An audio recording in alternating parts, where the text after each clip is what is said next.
Ladies and gentlemen, boys and girls, tomorrow is April Fool's Day, and here is one prank that is dangerous and is against the law.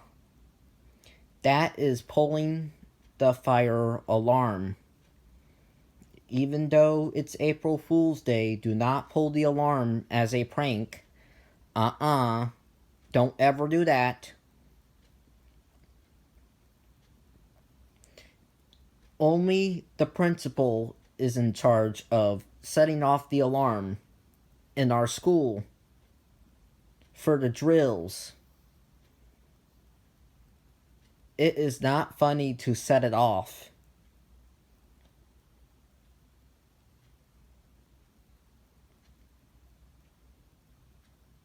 Because when the fire alarm goes off, we must take it very seriously.